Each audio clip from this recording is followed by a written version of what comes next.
দিয়ে শুনবেন। প্রথম ঘটনাটি খুবই খুবই খুবই স্পেশাল একটা ঘটনা। আশা করছি আপনাদের সবার ভালো লাগবে।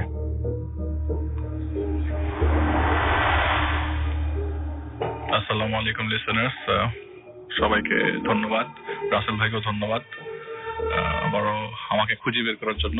আমি আসলে হারিয়ে যাই রাসেল ভাই মাঝে মাঝে। হ্যাঁ, তো যে ঘটনাটি রাসেল ভাই আপনাকে হালকা হিন্ট দিয়েছি, সেই ঘটনাটিতে যাচ্ছি। ইসমাইল হোসেন নামে আমার পরিচিতের ফ্রেন্ড আর কি, তার কাছ থেকে ঘটনাটি পাই। তো ঢাকা শহরে একটি স্বনামধন্য ইউনিভার্সিটি থেকে পাশ করবার পর একটি কোম্পানিতে চাকরি হয় আর কি, নোয়াখালীতে তার শিফটিং। তো নোয়াখালীতে পৌঁছাবার পরে, চাকরি পাওয়ার পর মোটামুটি ফ্যামিলির সবাইকে ঢাকা থেকে ছেড়ে নোয়াখালীতে তাকে চলে যেতে হয়। তো যে অফিসে চাকরি নেয় সেখান থেকে প্রায় বাসা খুঁজতে খুঁজতে 10 কিলো ভেতরে একটি বাসা দেয় তার, মানে সে পেয়ে যায় একটি বাসা। রুমটা মোটামুটি খুব পছন্দ হয় তার। তো সাথে সাথে সে কনফার্ম করে ফেলে যে আমি রুম দুটি নিবো আর কি। তো যেদিন উনি ওইখানে যায়, তো মোটামুটি সবকিছু ফিক্স করে ওই বাসায় উঠেন আর কি। তো উঠার পরে রাসেল ভাই মোটামুটি সব আপনার আসবাবপত্র সবই ওই জায়গা থেকে তার কিনতে হয়, কারণ ঢাকা থেকে তত কিছু নেওয়া সম্ভব না। রাইট, কিনে ওইখানে সবকিছু গোছাতে গোছাতে রাত 12টা বেজে যায়। তো এর আগে কিছু ঘটনা রিওয়াইন্ড করি আর কি। তো এই বাসাতে আসলে বাসাটা ওই গলিতে সবার লাস্ট একটি বাসা। বাসাটা বিল্ডিং এ, আশেপাশে সবকিছুই টিনের বাড়ি। 2008 সালের ঘটনা বলছি। আশেপাশে টিনের বাড়ি থাকবার কারণে এই বাসাটা সবার চোখে পড়ে। তো ওই এলাকায় কারেন্ট না থাকলে, পল্লী বিদ্যুতের এরিয়া, তো কারেন্ট না থাকলেই বললে চলে। রাত্রেবেলা কারেন্ট আসে, তা কিছুক্ষণের জন্য আসে, আবার অনেক সময় আসে না। তো এটা স্পেশালি ঘটে শীতকালে আসলে। আচ্ছা। তো ঘটনা যেটা আমি বলছি সেটা শীতকালের ঘটনা। তো যে লোকটা আপনার বাসাটা নেয়, সে শুরুর দিকে রুম দেখেই পছন্দ করে। আসলে যখন সন্ধ্যার দিকে বাসায় আসবাবপত্র নিয়ে আসে, তখন তার কাছে কেমন জানি লাগতে থাকে, আসলে বাসাটার মধ্যে একটু ডিসকমফোর্ট লাগতে থাকে। এটা কিরকম বাসায় উঠলাম, কেমন কেমন একটা আজীব ফিলিং। তো সবচেয়ে নোটিসেবল জিনিস হচ্ছে যে বাসায় ঢোকার সময় মাঝখানে কলাপসিবল গেট, বাম পাশে একটা ট্যাঙ্ক আছে, মানে ডিপ টিউবওয়েল থেকে পানি উঠে নিয়ে আসে ওই ট্যাঙ্কে রাখে, পরে এটা সাপ্লাই দেয়। এবং ডান পাশে একটা ছোট কবর। তো কবরটা চারিপাশে আপনার দেয়াল দিয়ে পাকা করা, এবং লেখা আছে যে চানমিয়া মৃত্যু, জন্ম সালটা ওনার আমি মনে করতে পারছি না আসলে ভাই, মৃত্যু সাল এখন 21 সাল। আচ্ছা, অনেকদিন আগের কথা না আর কি। তো উনি বাসায় সবকিছু গুছিয়ে রাতে 12টার দিকে মানে খাওয়ার জন্য বের হয়। আসলে বলতে গেলে ওনার বাসায় তখন আর রান্না কিছু হয় নাই, আশেপাশের মানুষকে চিনে না, তো কেউ হেল্প করবার মতো নাই। তো ওনার সাথে একজন ছিল, সে ওনার সবকিছু গুছিয়ে সন্ধ্যার দিকে চলে যায়। তো উনি 12টার দিকে দেখে যে আসলে ভাতের ব্যবস্থা আছে, চাল আছে, হালকা একটা ডিম আর টমেটো হয়ে গেলেই হয়ে যাবে। আচ্ছা। তো সে কি করে, বাসার থেকে বের হয়। তো হাঁটতে রাসেল ভাই 12টা পাচ্ছে, তার মোবাইল ফোনে দেখে যে 12টা বেজে গেছে, পাবে কিনা। তারপরে সে রিস্ক নিয়ে বের হয়। হাঁটতে কোন সময় 1:45 বেজে গেছে সে সেটা জানে না। আচ্ছা। সে দেখে যে সামনে হাইওয়ে। তো হাইওয়েতে সে দাঁড়িয়ে দেখে যে আশেপাশে কোনো দোকানপাট কিছুই খালি নেই। তো একটা ট্রাক স্ট্যান্ডে একটা ছোট্ট দোকান খোলা। ওখানে সে মানে খাওয়া দাওয়া করে, রাতের খাওয়া কোনো রকম পরোটা আর লটপটি বলে অনেকে রাস্তায়। তো এটা খেয়ে সে বাড়ির দিকে রওনা হয়। হবে তো এত চিন্তা করছে যে আমি 1.5 ঘন্টা ধরে এত দূর হেঁটে ফেললাম, তো টায়ার্ড লাগতেছে, আমি যদি এখন আবার ব্যাক করতে যাই আরো ঝামেলা হয়ে যাবে। তো বেটার আমি একটু ওয়েট করি, দেখি রিক্সা পাই কিনা।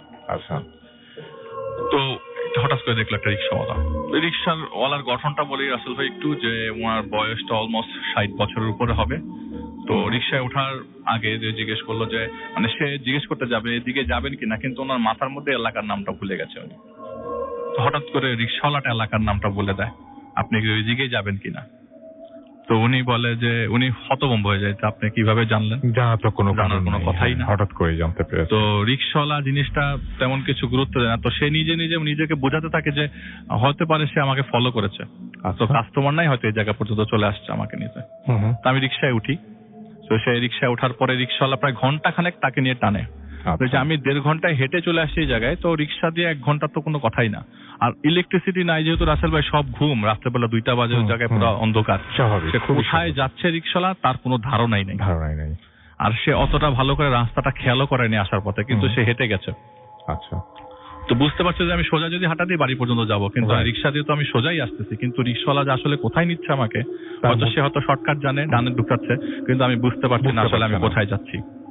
তো আমি রিক্সাওয়ালাকে খুব ভয়ে জিজ্ঞেস করলো, উনি জিজ্ঞেস করলো যে, কাকা আপনি আসলে নিতে পারবেন তো আমাকে জায়গা মতো? তো রিক্সাওয়ালা বলে আপনি একটু টাট মেরা বসেন। আচ্ছা। তো উনি রিক্সাতে বসে থাকে এবং ভয়ে আল্লাহকেও ডাকতে থাকে যে হঠাৎ করে যদি কোনো সন্ত্রাস এসে অ্যাটাক করে তো মোবাইল ফোনটাও যাবে, টাকা পয়সাও যাবে, সাথে যেসব জায়গা আছে। তো তিনি দোয়া পড়তে পড়তে একটা সময় রিক্সাওয়ালা একটা জায়গায় থামে।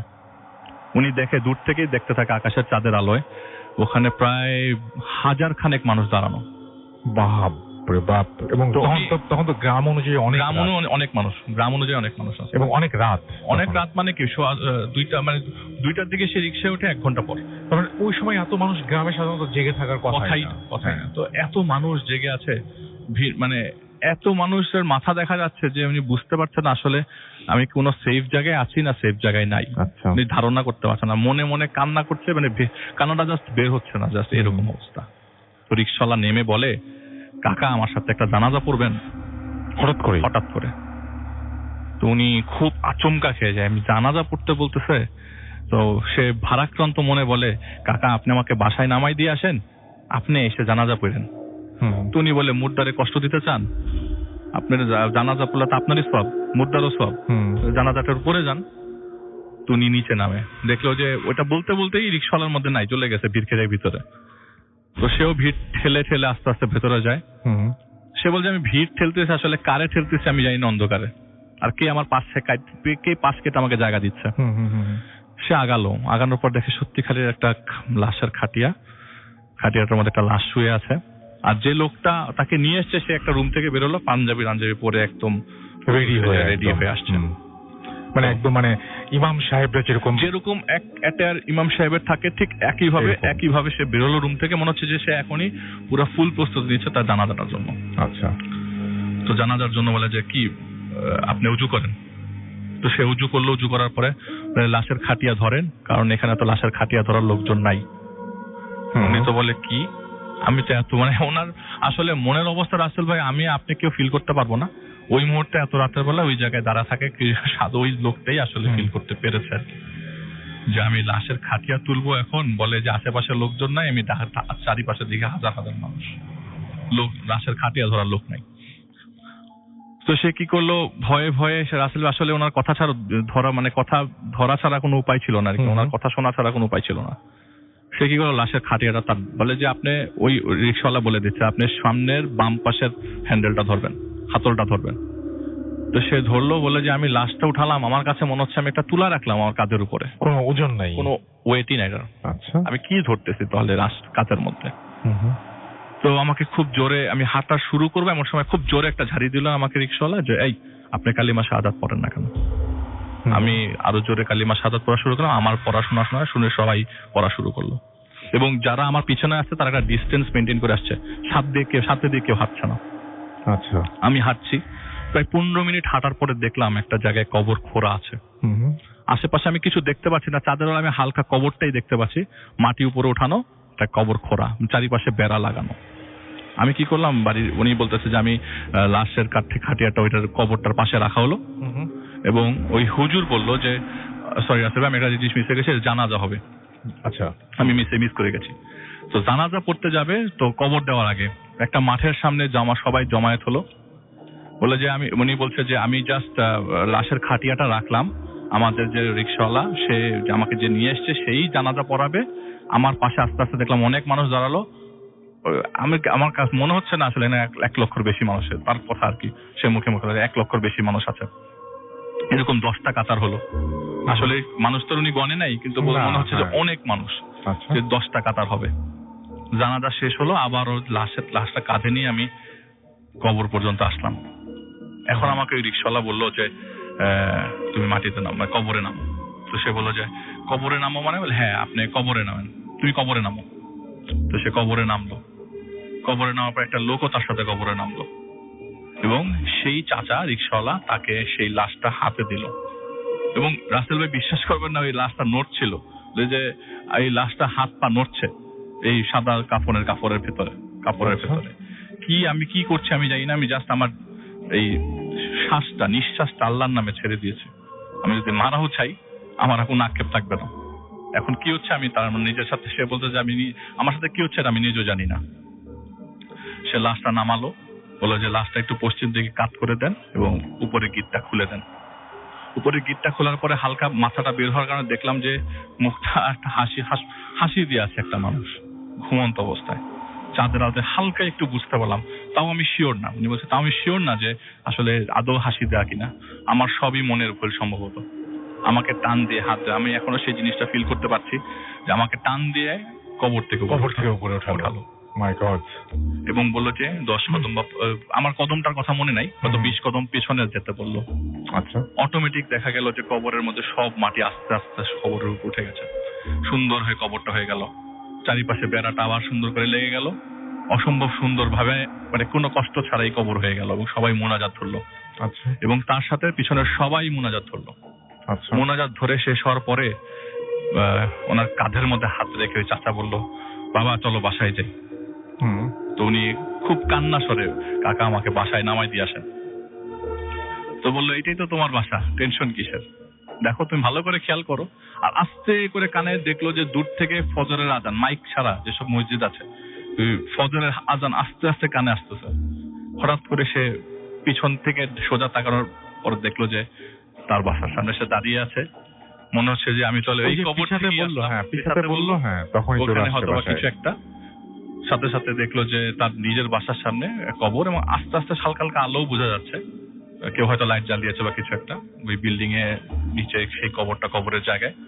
তাহলে সে চিন্তা করছে, তাহলে আমি এই যে 1921 সালে যে মারা গেছেন তাকে কি এতক্ষণ নিয়ে আসলাম, আমি নিজে আবার দাফন করলাম, আমি আবার তাকে দাফন করলাম নাকি? তো তার মাথার মধ্যে সারাক্ষণ এই জিনিসটা ঘুরছে এবং সে বাসার ভিতরে ঢোকার কোনো চান্স পেল না।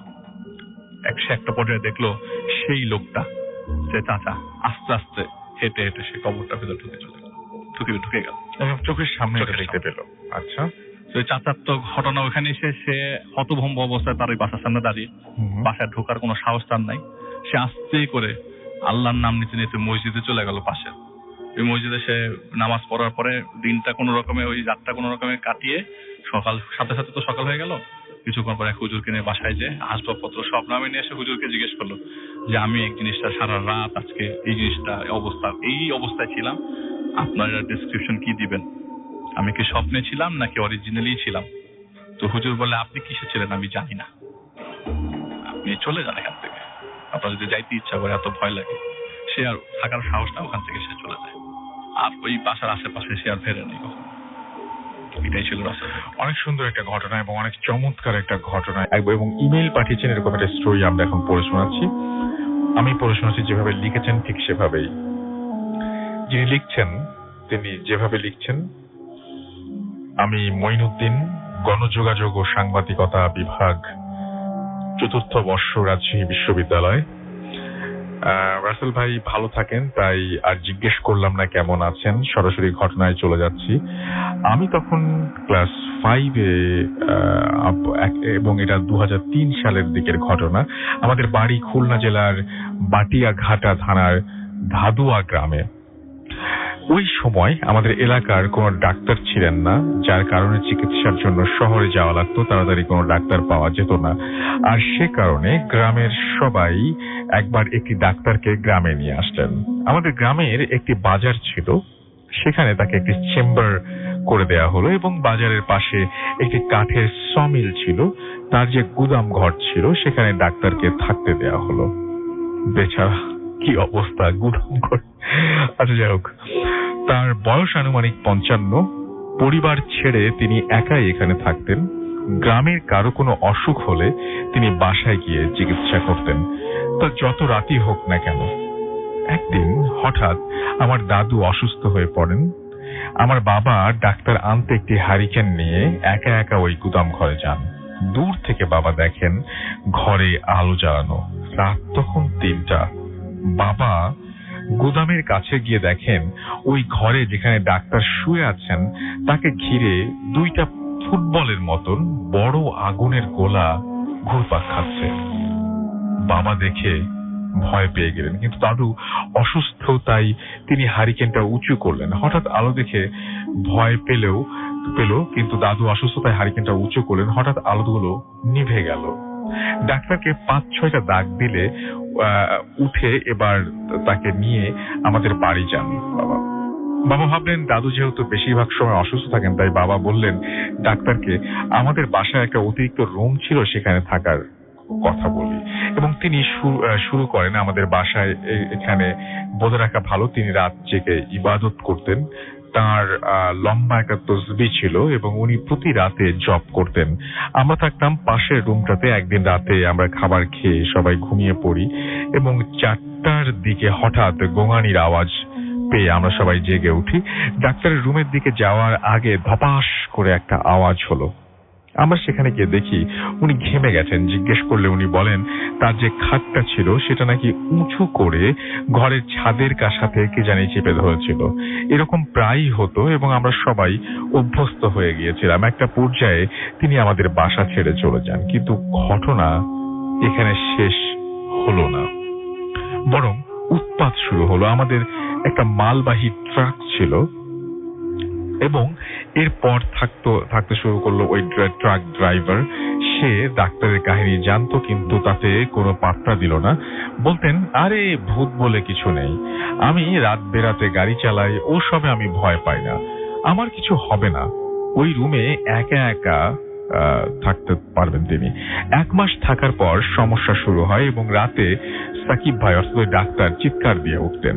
আমরা গিয়ে দেখতাম সাকিব ভাই ঘেমে গেছে এবং কথা বলতে পারছে না। আব্বু বললেন তোমাকে আর এখানে থাকতে হবে না, আমার চাচার বাসায় একটা ফাঁকা রুম আছে, সেখানে থাকতে বললেন। কিন্তু ওই রুমটা থাকার মতো ছিল না, তাই সেটা ঠিক করতে আর 1 দিন লাগে। তাই পরের রাতটাও ওই রুমে থাকতে হয় সাকিব ভাইকে। সেই দিন রাতে ঘটে আসল ঘটনা। আমরা সবাই যে যার রুমে ঘুম এবং রাতে মাঝরাতের দিকে আমাদের মেইন গেটের কাছে কি যেন চিৎকার করছে।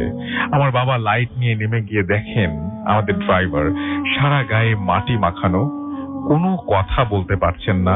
সারা রাত ওভাবে আমরা জেগে থাকলাম কি হয়েছে তা জানার জন্য, কিন্তু কিছুই আর বলতে পারলাম না। সকালে একটি হুজুরকে ডেকে আনা হলো এবং দোয়া কালাম পড়ার পর আস্তে আস্তে সবকিছু নরমাল হয়ে গেল। তখন তিনি বললেন আমি খেয়ে ঘুমিয়ে পড়ি, হঠাৎ আমার ঘুম ভেঙে যায়। আমার ঘুম থেকে উঠে যা দেখি তা সত্যি সত্যি লোমহর্ষক। আমি দেখি যে কাফনের কাপড় পরা একটা মুর্দা আমার পাশে শুয়ে আছে। আমি প্রথমে বুঝতে পারিনি আসলে ওটা কে। আমি উঠে বসলাম। কিছু বুঝতে না বুঝতেই আমার ঘাড় ধরে জানালা দিয়ে সেটা ছুঁড়ে মারে আমাকে এবং কাঠের জানালার পাটা ভেঙে দিয়ে আমি বাইরে গিয়ে পড়ি এবং সেখানে আমার উপর চেপে বসে আমাকে মেরে ফেলবে তার জন্য। কিন্তু আমাদের বাসার 2টা কুকুর ওখানে নাকি প্রচুর চেঁচামেচি করতে থাকে এবং একটা পর্যায়ে ছেড়ে দেয়, যার কারণে সাকিব ভাইয়ের ডান হাতটা ভেঙে যায়। হুজুর বলেছিলেন ডাক্তার যাওয়ার পর তার সাথে 2টা জিন আমাদের ওই রুমে থেকে যায়। তারপর থেকে আমাদের ওই ঘরে আর কেউ থাকতো না। ঘরটিতে এখন আমার আব্বু ধান রাখার ঘর বানিয়েছেন। তো এই ছিল ঘটনা এবং ভালো লাগলে পড়ে শোনাবেন। মোটামুটি মানে একজন প্রফেশনে আছেন তিনি ডাক্তার এবং আরেকজন ডাক্তার হবেন, তিনি এখন আমাদেরকে ঘটনা শোনাবেন।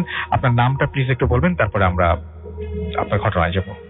আসসালামু আলাইকুম লিসেনার্স, আমি নওশিন, আমি আপডেট ডেন্টাল কলেজ থেকে এসেছি। আপনার ঘটনায় আমি যে ঘটনাটা বলবো এটা আমার দূর সম্পর্কের একটা ফুপুর বাসার ঘটনা। তো আমার ফুপুর বাসাটা আসলে নিজেদের ফ্ল্যাট ছিল। তো নিচতলাতে ফুপুরা থাকতেন আর উপরে ফ্ল্যাট 2টা ভাড়া দেওয়া ছিল। তো যেটা হয় সেকেন্ড ফ্লোরে যেই ফ্যামিলিটা থাকতো ওই ফ্যামিলির ডাইনিং রুমে কিছু অদ্ভুত ঘটনা ঘটে। তো ডাইনিং রুমের টেবিলের সামনেই ঠিক একটা বেসিন ছিল। তো তারা যখন ডাইনিং এ কেউই থাকতো না তখন একটা সাউন্ড আসতো, যেমন বেসিনের সামনে দাঁড়িয়ে কেউ গোসল করছে। আচ্ছা। তো তারা যখনই আসতো ওখানে তারা দেখতো যে বেসিনের সামনেই একজন গোসল করলে যেরকম একটা রাউন্ড হয়ে একটা পানি, যে এরিয়াটা জুড়ে পানি থাকে ওরকম এরিয়া জুড়ে পানি পড়ে আছে। আর যখনই কেউ আসতো এটা আসার সাথে সাথে মনে হতো যে ওখান থেকে একটা পিচ্চি মানে একটা ছোট বাচ্চা হাসতে হাসতে ওই পানির উপর দিয়ে চলে যায় এন্ড তার পায়ের ছাপটা ওখানে পড়ে থাকে এবং সে হাসতে হাসতে অন্য একটা রুমে দৌড় দেয়। এটা প্রায়ই হতে থাকে, মানে এরকম সাউন্ড হয় এবং ওই পানির উপর দিয়ে যেটা চলে যায় হাসতে হাসতে। তো এই জিনিসটা ওদের খুবই ইরিটেটিং লাগে। কয়েকদিন এরকম সিরিয়াসলি চলতে থাকে। তো তারা একটা হুজুরকে ডাকে বাসায় তো হুজুর এসে বলে যে আসলে আপনাদের ফ্ল্যাটে কি আপনারাই প্রথম? তখন ওনারা বলে যে না, এটা আসলে তারা রেডিমেড ফ্ল্যাটটাই একজনের থেকে কিনেছিল। তো সেই আগের ফ্ল্যাটে যারা থাকতো তাদের বাসার একটা বাচ্চা মেয়ে ছাদ থেকে পড়ে মারা যায়। আচ্ছা। তো এটা আসলে তারই আত্মা ছিল, এই জন্য এটা ওখানে ঘোরাঘুরি করতো। হয়। জি। এটা ছিল আপনার স্টোরি নাকি আরো আছে? আরো বলেন প্লিজ বলেন। জি, তারপরে তারা বাসায় মিলাদ মাহফিল করে এন্ড তারপরে এই সমস্যাটা আর হয় না। পরে এখনো তাদের বাসায় একটা হয় যে ছাদে অনেক সাউন্ড হয়, যে লাইক কেউ দৌড়াদৌড়ি করছে এন্ড এই টাইপের সাউন্ড এখনো হয়, যেটা এখন হয়। ওকে, এই ছিল আপনার ঘটনা। ওকে, থ্যাংক ইউ ভেরি মাচ। আমরা ডক্টর আলিফের কাছে আবার যাব, তার পরবর্তী ঘটনার জন্য আপনার কাছে আবারও ফিরে আসবো। আলিফ, আমরা আপনার ঘটনায় যাই। জি রাসেল ভাই, পরবর্তী ঘটনাটি ঘটে হচ্ছে আপনার সিলেটে জাহাঙ্গীর নামে একজনের সাথে। আসলে ঘটনাটি না, এটা ওনার লাইফের সাথে জড়িত রাসেল ভাই। তো তার একটি ছোট্ট পরিবার আর কি, তার ওয়াইফ আর তার একটা ছেলে ছিল 1 বছর 3 মাস বয়স। তো 2003 সালে তাদের বাসায় আর কি ঘটনাটা ঘটে যায়। আনফরচুনেটলি হয়তো এটা আল্লাহ তাআলার মানে ইচ্ছা ছিল এরকম কিছু একটা ঘটবে। 2003 সালের প্রায় মার্চের 21 তারিখে ওনার ছেলেটি মারা যায়। কিভাবে মারা যায় বলছি। ওনাদের বাসায় প্রতিদিনই আপনার একটা পাতিলে করে গরম পানি ফুটাতো পরিবারের জন্য, একটা গরম পানি ফুটাতো। তো বুয়া প্রতিদিনই এই প্রসিজারে ফলো করে গরম পানিটা ফুটিয়ে নিচে রাখতো। তো পাতিলটার নিচে একটা কাপড়ের তৈরি জিনিস ছিল, যেটাতে পাতিলটা যাতে না নড়তো, এরকম ভাবে রাখার সাপোর্টটা। তো কেন জানি ওই দিন ওই জিনিসটা খুঁজে পাচ্ছিল না। তো বুয়ারা ওই দিন ওইভাবে পাতিলটা নর্মালি রাখে নামিয়ে চুলা থেকে, মানে একদম সদ্য গরম হওয়া পানি। তো বুয়া রান্না করার কাজে ব্যস্ত হয়ে যায়। তো বাচ্চাটা ওই মুহূর্তে মাত্র হাঁটা শিখেছে। তো কি করতে জানি রান্নাঘরে এসে পাতিলটা ধরে তার সারা শরীরে গরম পানি ফেলে দেয় বাচ্চাটা নিজে বুয়ার চোখের সামনে। তো বুয়া এক চিৎকার দিয়ে বাসার সবাইকে, সেদিন আবার উনি বাসায় ছিলেন জাহাঙ্গীর সাহেব। তো বাসায় বাচ্চাটার এই অবস্থা দেখে বুয়ার এক চিৎকার এসে দেখে যে ছেলেটা সারা শরীর মানে পুরে শেষ, মানে গরম পানিতে অবস্থা খুবই খারাপ। হসপিটালে নিয়ে যাওয়া হয়, ঢাকায় শিফট করে দেওয়া হয়। আচ্ছা। ঢাকার ডাক্তাররা তাকে 2 দিন পর বাচ্চাটা প্রায় মৃত্যুর সাথে পাঞ্জা লড়ে মারা যায়। তারপরে তো রাসেল ভাই বিয়ের 5 বছরের একটা ছেলে সন্তান ছিল। তার মানে অবস্থা তো বুঝতেই পারছেন, ডিপ্রেশন কমতি নেই আর কি। তো তাদের ওইখানে সিলেটে ওই জায়গায়, যে জায়গায় বাসা ছিল সেখান থেকে 10 মাইল দূরে এটি কবরস্থানে কবর দেওয়া হয় বাচ্চাটা। আচ্ছা। তো প্রথম 1 সপ্তাহ রাসেল ভাই কোনো সমস্যা ছাড়াই উনি ছিলেন। 1 সপ্তাহ পরে রাতের বেলা ঘুম ভাঙতে থাকে। আর কারণটা কি? হঠাৎ করে ঘুম ভাঙতে থাকে। কারণটা হচ্ছে তার রাতে ঘুমানোর পরে গভীর রাত হলে তার এই জিনিসটা স্বপ্নে আসে যে সে একটি রক্তের মাঝখানে সাঁতরাচ্ছে, অনেক রক্ত। এটা সে স্বপ্নের মতো দেখতে থাকে। হঠাৎ যখন সে ডুবে যায় তখনই ঘুম ভাঙে। আচ্ছা। যখনই সে ডুবতে থাকে, যখনই তার স্ট্রেংথ কমে যায় রক্তের ভেতর তার ঘুম ভেঙে যায়।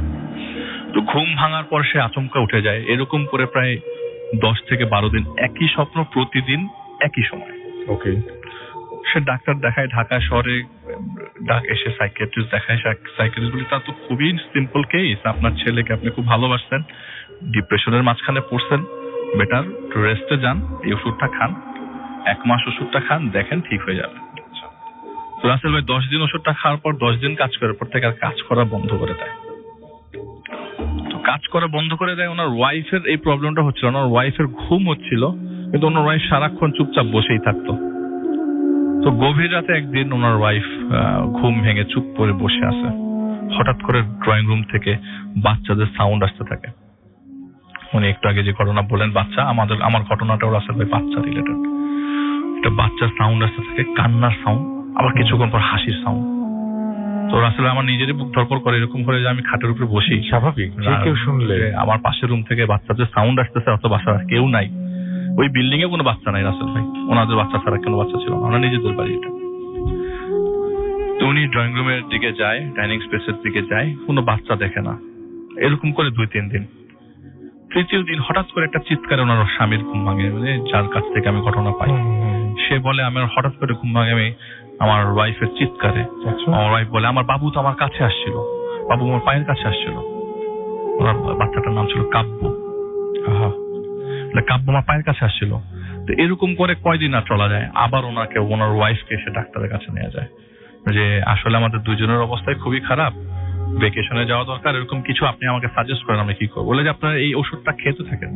আসলে ওনাদের ওষুধ কোনো কাজ করতে থাকে না, ওরা দুইজনই প্রায় সময় রাত্রে সজাগ থাকে। একদিন একটা বিয়ের দাওয়াত বা একটা দাওয়াত খেয়ে উনি বাসায় আসছিলেন আর কি। বাসার থেকে বাইরে, ওনার তো যে সবসময় বাসার বাইরে থাকতে, কোনো না কোনো কাজে বাসার বাইরে যেন থাকা যায়।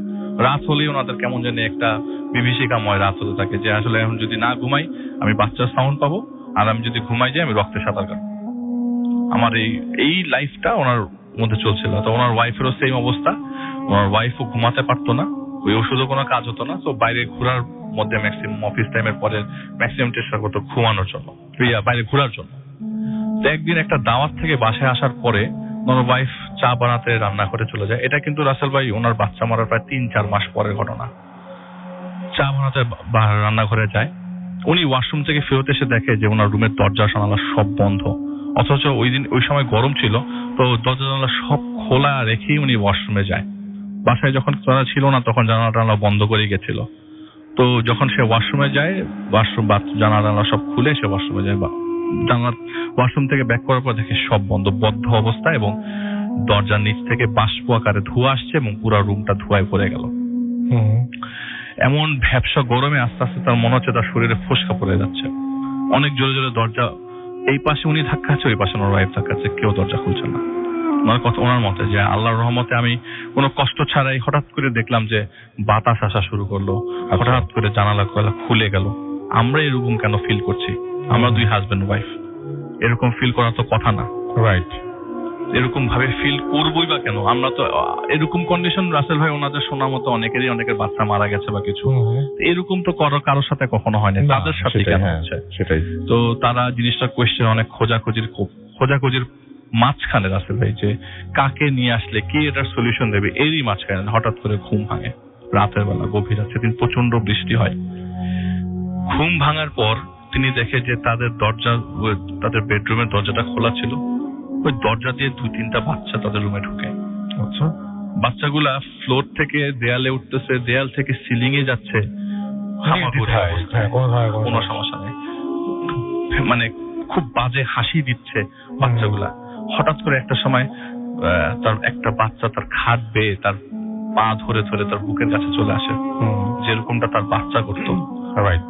তো তিনি ভয়ে, মানে সে ফিল করছে যে তার শরীরের উপরে কেউ আছে, সে ভয়ে লাইটটা জ্বালানোর সাথে সাথে দেখে যে তারই কাব্য তার বুকের উপরে কি সুন্দর হাসি দিয়ে আছে। ভয়ে তার ওয়াইফের হাত ধরে আবার জাগিয়ে ফেলে, আমার দেখো কি হচ্ছে। ওয়াইফ দেখে কোনো কিছু না, সবকিছু নর্মাল। উনি খুব ভয় পেয়ে যায়। পরে একজন হুজুরের সন্নিকটে যায় যে আমি এরকম ফিল করছি, আমার বাসায় প্রতিদিনই বাচ্চারা এরকম, বাচ্চাদের চিল্লাচিল্লি, বাচ্চারা কান্নাকাটি করে, হাঁটে, হামাগুড়ি দিচ্ছে, ফ্লোরে সিলিং এর উপরে উঠছে, এটা একটা সলিউশন বের করেন। তো হুজুর অনেকক্ষণ আপনার রাসেল ভাই উনি একটা আয়না নিয়ে এসে অনেকক্ষণ ওই আয়নার মধ্যে একটা সরিষার তেল করা, মানে সরিষার তেল দিয়ে অনেকক্ষণ আয়নার মধ্যে আঙ্গুল ঘোরাতে ঘোরাতে এক পর্যায়ে বলে যে আপনি কি আপনার বাচ্চার খবর জিয়ারত করেন বা করেছেন, কিছু দোয়া করেন বাচ্চার জন্য? তো উনি বলে যে বাচ্চার জন্য তো আমরা সবসময় দোয়া করি, আমার বাচ্চারা যেন আল্লাহ তাআলা তাকে, মাসুম বাচ্চা, নিষ্পাপ বাচ্চা, তো জান্নাতেই আছে, মানে আল্লাহ তাআলার ইচ্ছা মত, মানে ইচ্ছায় আর কি। তো এটা তো কোনো সন্দেহ নাই, কিন্তু কথা হচ্ছে যে বাচ্চার জন্য তো দোয়া সবসময় নামাজ আমি আর আমার ওয়াইফ পড়ি। বলে যে আপনি এক কাজ করেন তো, বাচ্চাদের কবরটা একটু দেখে আসেন। আচ্ছা। তো একদিন সকালবেলা অফিস শেষ করে প্রায় দুপুর 3-4টার দিকে তিনি কবরস্থানে যায়। তার বাসা থেকে যে বললাম 10 মাইল দূরে যে কবরস্থানে কবরস্থ করা হয়েছিল বাচ্চাটাকে, সে যে দেখে 2টা পা বের হয়ে আসে রাসেল ভাই কবর থেকে। আর নতুন কোনো কবর হয় নাই, 4-5 মাসে নতুন কোনো কবর হয় নাই, সে 2টা পা বের হয়ে আসে। এবং তিনি হুজুরকে ওই মুহূর্তে আবারও জানায় যে আমি অবস্থায় দেখে আসছি, বলে যে আমি যাবো আপনার সাথে। সে যে দেখে আসলেই 2টা পা বের হয়ে আছে, কবরটা দেবে আছে বৃষ্টিতে মাটিতে। তো বলে যে আপনাকে আবার করতে হবে, এই বাচ্চাটাকে উঠিয়ে জানালা দিতে হবে, জানালা যদি আবার কবরস্থ করতে হবে। তো ঠিকই 2 দিন সময় নিয়ে বাচ্চাটাকে কবর থেকে, আসলে অবস্থা খুব খারাপ, কিন্তু রাসেল ভাই বাচ্চাটা 1 মিনিটে একটা অবস্থায় পুড়ে গেছে শরীর, তিনটা একটা অবস্থায় একটা বাচ্চার পা, বুঝতেই পারছিল এটা। তো উনি সামনাসামনি ছিল না, কিন্তু ওইখানকার যা গোর খোদক ছিল তারা বাচ্চাটাকে উঠিয়ে এনে তার কাফনের কাপড় দিয়ে পেঁচিয়ে, নতুন একটা কাফনের কাপড় পেঁচিয়ে জানালা দিয়ে আবারও কবর দেওয়ার পর যখন বাসায় চলে আসে, এরপর থেকে আর কোনো বাচ্চার সাউন্ড রাসেল ভাই উনি শোনেন না। হতে পারে যে কবর না দেওয়ার কারণে বা এক্সপোজ হওয়ার কারণে, আল্লাহ জানে রাসেল ভাই সবচেয়ে বেশি ভালো আমাদের থেকে। সেটাই, তো উনি এরপর থেকে কোনো ধরনের প্রবলেম আর ফেস করেন নাই। বাট এটা যার সাথে হয়েছে তিনি যেটা বলেছেন, হ্যাঁ জিনিসটা খুব অন্যরকম, এবং কোনটার সাথে কোন কারণটা মিলেছে এটা তো আসলে আমাদের জ্ঞান কতটুকু আমরা ঠিক বলতে পারবো না, বাট হ্যাঁ সেটাই আল্লাহ সবচেয়ে ভালো জানেন। তো যাই হোক, থ্যাংক ইউ ভেরি মাচ আলিফ আপনার সেকেন্ড ঘটনার জন্য। আরো একটা ঘটনা রয়েছে, এটা একটা ইমেইলের ঘটনা, আমরা সেই ঘটনাটা একটু পড়তে চাই, পড়ে ফেলি ঘটনাটি। যেভাবে লিখেছেন সেভাবেই বলছি। আসসালামু আলাইকুম রাসেল ভাই, কেমন আছেন? আমি জানি আপনি সবসময় ভালো থাকেন, তবুও জানতে চাইলাম, কারণ আমিও ঠিক আপনার মতোই সবসময় ভালো থাকি। আমি মোহাম্মদ কুতুব আলী, আমি নাটোর জেলার সিংড়া নিঙ্গইন গ্রামে থাকি। গ্রামের ঘটনাটি আপনি পড়ে শোনাবেন। আমার মোবাইল নাম্বার, তারপরে তিনি দিয়েছেন মোবাইল নাম্বারটি। রাসেল ভাই, আমার নাম ও ঠিকানা যেন কেউ জানতে না পারে, আপনাদের কাছে অনুরোধ রইল। আপনি তো সবকিছু বলার পরে তারপরে এটা লিখেছেন, সো আমরা তো SMS আমরা তো রেগুলার মানে একদম ওপর থেকে নিচে পর্যন্ত পড়ে যাই, so I am really sorry. তো তিনি লিখছেন, আমি আপনাদের যে ঘটনাটা শেয়ার করব সেটা আমার নিজের সাথে ঘটে যাওয়া একটা ঘটনা বলতে পারেন, ঘটে চলেছে। আপনি যদি জানতে চান বা আমাদের ভূত FM এর সকল শ্রোতা যদি জানতে চায় আমার ঘটনা কতটুকু সত্য, তাহলে আমি বলবো, এক আল্লাহ যেমন সত্য, আমার ঘটনাও তেমন সত্য। আমি আমার ঘটনায় চলে যাই। আর এই ঘটনা কতটুকু ভয়ের তা আমি বলতে পারবো না, কিন্তু তা আমার সাথে ঘটেছে, এবং আমার এই ঘটনা আজ থেকে প্রায় 5 বছর আগে ঘটে চলেছে।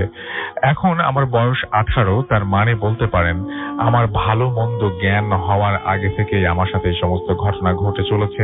আমার মা ছাড়া এইসব কথা কেউ জানতো না, আজ আপনারা সবাই জানবেন। আমার ঘটনাগুলো একটু আলাদা, মানে আমার ভবিষ্যতে কোনো ঘটনা ঘটার আগে কমপক্ষে 7 দিন আগে আমি জেনে যাই, এবং এই জানাটা আমি জানি আমার স্বপ্নে।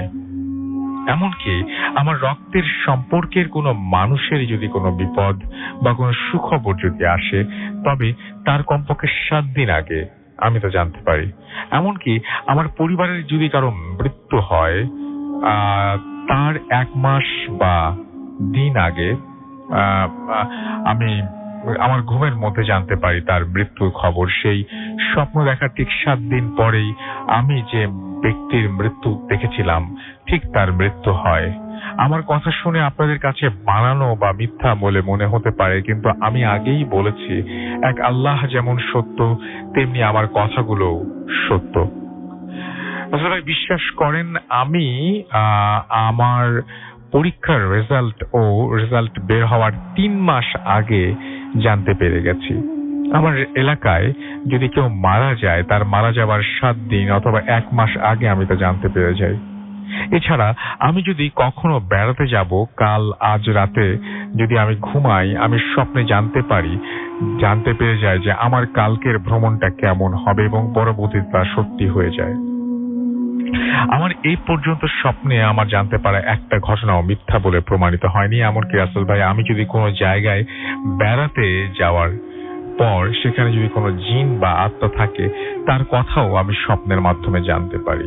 এবং আমি যেখানে থাকি, আমাদের গ্রামের কতগুলো জিন আছে তা আমি জানি, এবং সেই জিনগুলো আমাকে স্বপ্নে বলে আমি অনেক বড় জিন, আমি সাপ হয়ে ঘোরাফেরা করি। তার কোনো ভয় নেই, তোর কোনো ভয় নেই। এইভাবেই আমরা ভবিষ্যতে কি ঘটবে তা আমি 7 দিন বা 1 মাস আগে জানতে পারি। আমি আজও জানতে পারি নাই আমার সাথে কেন এগুলো ঘটে বা ঘটে চলেছে। তবে আমি আমার মাকে আমার মা গিয়ে এক বড় হুজুরের কাছে মানে নিয়ে যায় আর কি, এই ব্যাপারটা জানতে চেয়েছিলাম। হুজুর বলেছেন আমার সাথে নাকি অনেক আগে থেকে একটা পরী আছে, সেই পরী আমাকে একইভাবে সাহায্য করে যায়। আমি স্বপ্নে দেখার ঘটনাগুলো যদি আমার মাকে বলতাম, মা আমাকে কাউকে বলতে নিষেধ করতো, তাই কাউকে বলতাম না। অনেক ভেবে আজ আপনাদের জানালাম। ধন্যবাদ, ভালো থাকবেন।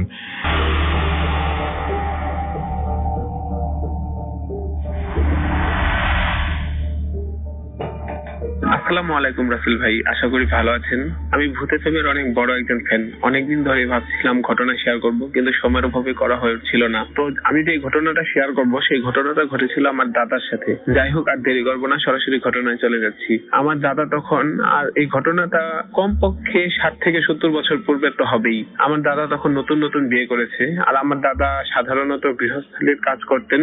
আর যেখান থেকে, আর ওই সময় বলতে গেলে এখনকার মতো যাতায়াত ব্যবস্থা খুব একটা উন্নত ছিল না। তখন রাস্তা ছিল না, এমনকি গাড়ির তো প্রশ্নই ওঠে না রাস্তায় যখন ছিল না। তো ওই সময় লঞ্চ ছিল, যেহেতু পানি ছিল অনেক, আর সেই সময় বর্ষাকালই ছিল। তো আমার দাদা আর কি, আমার দাদু ওই সময় তার বাপের বাড়ি গিয়েছিলেন, আর আমার দাদার তাকে আনতে যাওয়ার কথা ছিল। তো আনতে যাওয়ার জন্য দাদা ভাবলেন যে সব কাজকর্ম সেরে রাত্রের দিকে যাই, রাতটা থেকে তারপরের দিন নিয়ে চলে আসবো। তো আমার দাদা তাই করলেন। তার কাজ সব সারতে অনেক রাত হয়ে গেল। তো রাত হয়ে গেল, তাও তিনি তোয়াক্কা না করে তিনি ভাবলেন যাই, কি আর হবে।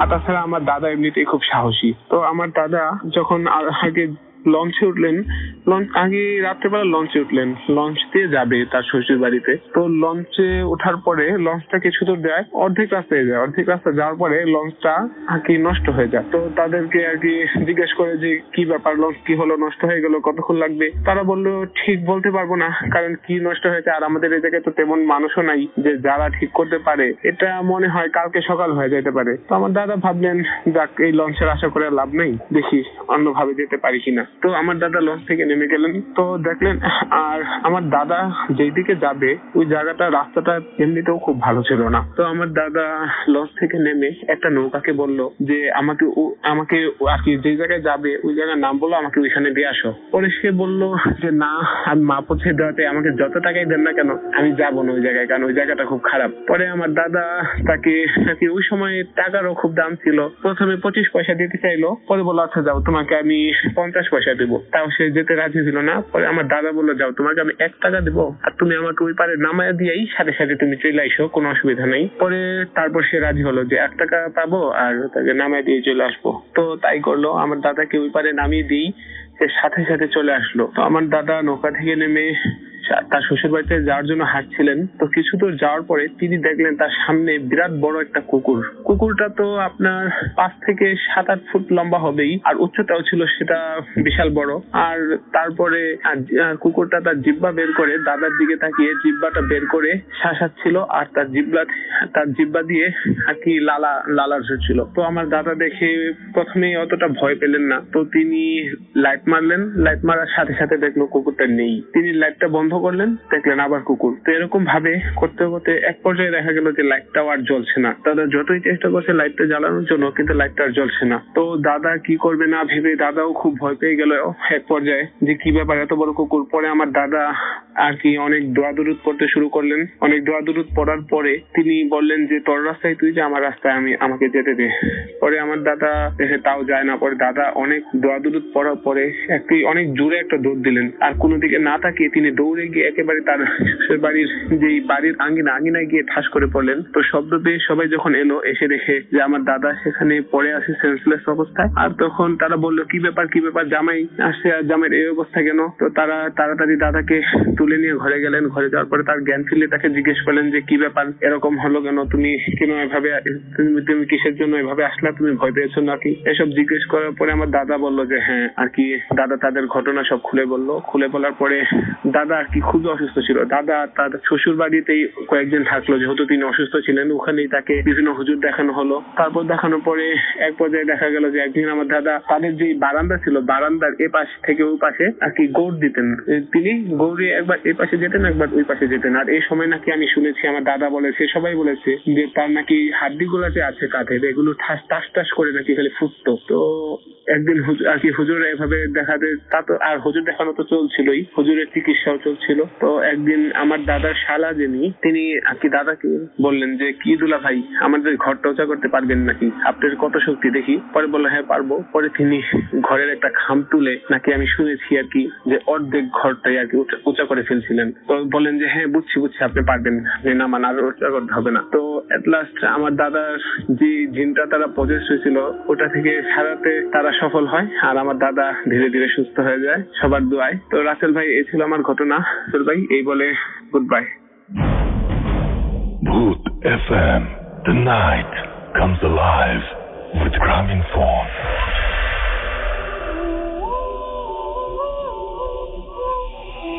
ঘটনাটা আমি আমার ফ্রেন্ডের মুখে শুনি। জি। আমার ফ্রেন্ডের বাসা কুষ্টিয়াতে। আচ্ছা। এটা তাদের বাসারই ঘটনা। জি। তাদের বাসার 3rd ফ্লোরে একটা ফ্যামিলি থাকতো। সেই ফ্যামিলিতে একজন আঙ্কেল থাকতেন, তার ওয়াইফ আর 2টা মেয়েকে নিয়ে। তো এই ফ্যামিলিটার সাথে আমার ফ্রেন্ডের ফ্যামিলি খুব ক্লোজ ছিল। জি জি। তো একদিন এই ফ্যামিলিটা পিকনিকে যায়, আর কুষ্টিয়া থেকে নড়াইল পিকনিক স্পটে তারা পিকনিকে যায়। তো ওখান থেকে যখন তারা ব্যাক করে তখন যশোরের সাইডে আসার পথে এখানে একটা কালভার্ট পড়ে। তো এই কালভার্টের ওখানে তাদের গাড়ির টায়ারটা পাংচার হয়ে যায়। তো এই জন্য তাদেরকে গাড়ি থেকে নেমে কিছুক্ষণ ওখানে ওয়েট করতে হয় যতক্ষণ না গাড়িটা ঠিক করা হয়। তো গাড়িটা ঠিক হয়ে যাওয়ার পরে তারা ওখান থেকে চলে আসে। তো বাসায় আসার পরে রাত্রিবেলা আন্টি আঙ্কেলকে বলে যে আমার খারাপ লাগছে, ভালো লাগছে না, কেমন যেন একটা নেগেটিভ ফিল হচ্ছে। তো আঙ্কেল বলে যে না, আমরা সারাদিন ওখানে ঘোরাঘুরি করেছি, তুমি হয়তো টায়ার্ড, ঘুমায় যাও, দেখো ঠিক হয়ে যাবে। আচ্ছা। তো আন্টি ঘুমিয়ে যায়। তো রাত্রে 3টা 3:30টার দিকে সাডেনলি আঙ্কেলের ঘুম ভেঙে যায়। তো আঙ্কেল দেখে যে আন্টি আঙ্কেলের পাশে নেই। আচ্ছা। তো আঙ্কেল আন্টিকে খুঁজতে যায়। এখন খুঁজতে গিয়ে দেখে যে আন্টি বারান্দায় দাঁড়িয়ে আছে। তো আঙ্কেল দূর থেকে তাকে ডাকার চেষ্টা করে, বাট আন্টি কোনো রিঅ্যাক্ট করে না, মানে এমন ভাব করে যে তিনি শুনতে পাচ্ছেন না। তো আঙ্কেল আন্টির কাছে চলে যায় বারান্দায় গিয়ে। উনি যেটা খেয়াল করে যে আন্টি বারান্দার গ্রিল ধরে কি যেন একটা বিড়বিড় করছে, মানে কারোর সাথে হয় কথা বলছে, মানে কিরকম একটা সাউন্ড ফিস ফিস করে, এন্ড একটা সাউন্ড করতেছে লাইক গোঙানোর যে একটা সাউন্ড, হামিং সাউন্ড, যেটা এই সাউন্ডটা করতেছে। তো আঙ্কেল তাকে ডাক দিয়ে বলে কি ব্যাপার, তুমি এত রাতে বারান্দায় কি করো? তো আন্টি তখন সাউন্ডটা সাডেনলি স্টপ হয়ে যায়, এন্ড আন্টি আবার কোনো অ্যান্সার না দিয়ে চুপচাপ রুমে যেয়ে আগে জায়গায় শুয়ে পড়ে। দেন নেক্সট দিন সকালে যেটা হয়, আন্টি অনেক ফেয়ার ছিল, অনেক বেশি ফর্সা ছিল। তো আঙ্কেল যেটা খেয়াল করলেন যে আন্টির ফেসের মধ্যে কেমন যেন একটা রুক্ষ একটা ভাব আসছে, যেমন ফেসটা একদম রেডিশ হয়ে গেছে, মনে হচ্ছে স্কিনের নিচে ব্লাড জমে গেছে, এরকম একটা খুব একটা আলাদা একটা ফেসের ইয়ে পায়। তো আর চোখগুলো কেমন গর্তে চলে গেছে, মনে হচ্ছে সারা রাত ঘুমায় নাই কিংবা রেস্টলেস ফিল হচ্ছে। তো আঙ্কেল জিজ্ঞাসা যে কি ব্যাপার, তুমি কি অসুস্থ? তো আন্টি বলে যে না, আমি ঠিক আছি। তো আঙ্কেল অ্যাজ ইউজুয়াল অফিসে চলে যায়, সেদিন আর কিছু জিজ্ঞাসা না। আর আমি আগেই বলেছি যে আমার ফ্রেন্ডের ফ্যামিলির সাথে এই ফ্যামিলিটা খুব ক্লোজ, সেহেতু আন্টি প্রায় আমার ফ্রেন্ডের বাসায় যেয়ে আমার ফ্রেন্ডের আম্মার সাথে গল্প করে। লাইক আঙ্কেল যখন অফিসে থাকে, আন্টির 2টা মেয়ে যখন স্কুলে থাকে, তখন টাইম পাস করার জন্য আমার ফ্রেন্ডের বাসায় যায়। তো আন্টি যখন যায় তখন আমার ফ্রেন্ডের আম্মার সাথে যখন গল্প করে, তখন আমার ফ্রেন্ডের আম্মা খেয়াল করে যে তিনি যে কথাগুলো বলছে আন্টি সেদিকে না তাকিয়ে সাইডে একদিকে তাকিয়ে কি জানি ফিস ফিস করে কথা বলছে, মানে ওখানে হয়তো কেউ দাঁড়িয়ে আছে, এরকম একটা ফিলিংস।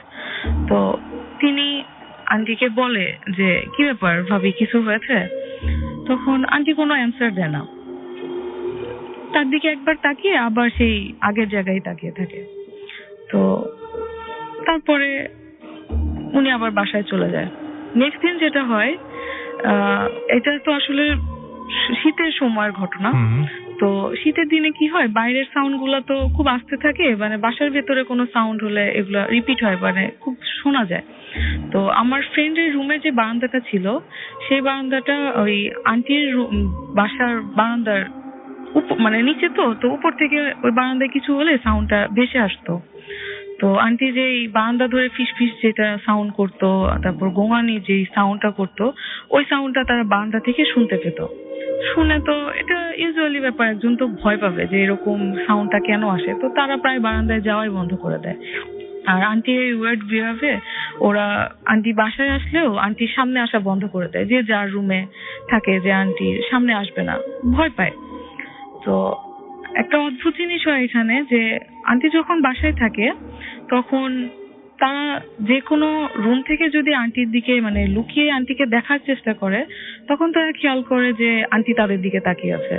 মানে ওনারা লুকিয়ে দেখছেন, কিন্তু তার আগেই দেখছেন যে আন্টি সামহাও জেনেছেন এবং তিনি তাদের দিকে তাকিয়ে আছে। সেটা খুবই অদ্ভুত ব্যাপার, খুবই অদ্ভুত ব্যাপার। কারণ এটা আবার এমন হয় যে তারা যদি অন্য একটা রুমের পর্দাটাকে হালকা ফাঁকা করেও যদি আন্টিকে দেখার চেষ্টা করেন, সামহাও আন্টি দেখা যায় যে ওই দিকেই তাকিয়ে আছে। এটা তিনি কিভাবে জানবে? কারণ কোন রুমে কে কখন আছে এটা তো উনি দেখতে পাচ্ছেন না এবং জানেই না। তো এটাতে তো তারা আরো ভয় পেয়ে যায়, যে মানে অদ্ভুত একটা ব্যাপার। তারপরে নেক্সট আরো কয়েকদিন পরে যেটা হয় সেটা তো তারা কখনোই এক্সপেক্ট করে নাই, যে তাদের আসলে দুপুরে সবারই একটা ঘুমানোর অভ্যাস ছিল।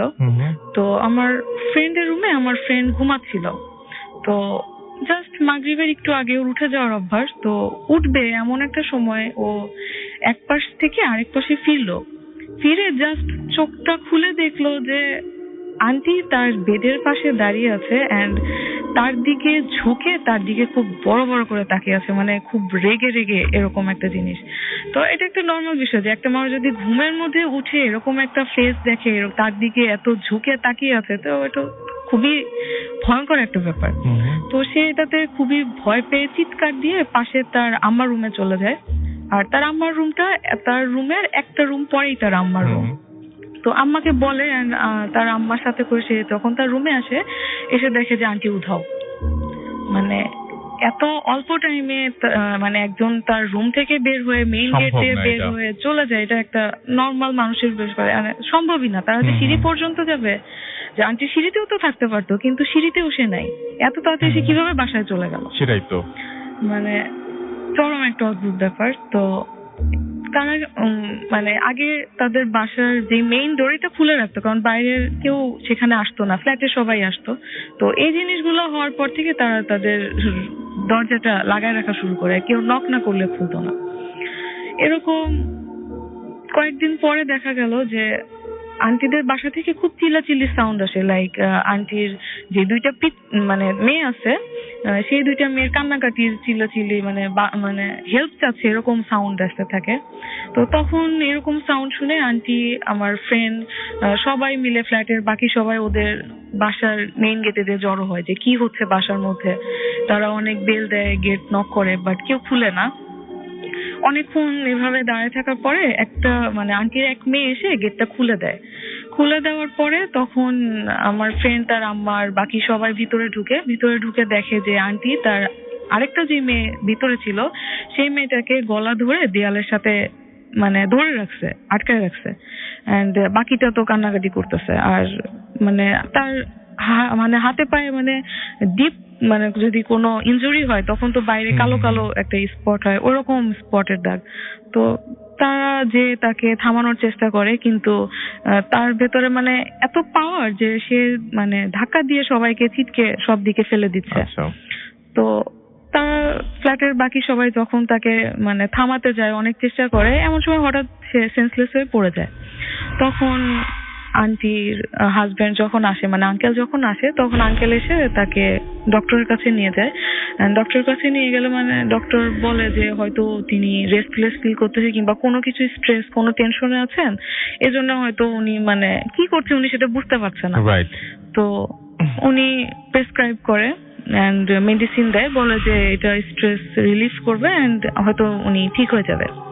তো মেডিসিন দেওয়ার পরে মেডিসিন খেয়ে কোনো ইমপ্রুভ হয় না, কিছুই কোনো কাজই হয় না।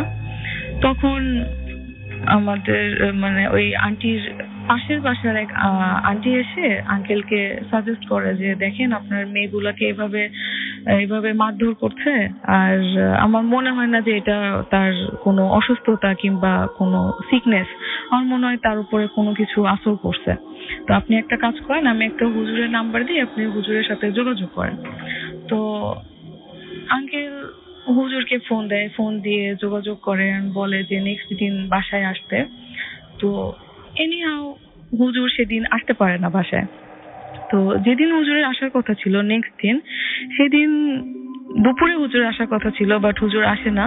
সেদিনই মাগরিবের কিছুক্ষণ আগে ওদের বাসা থেকে আবার খুব চিল্লাচিল্লির সাউন্ড শোনা যায়। এন্ড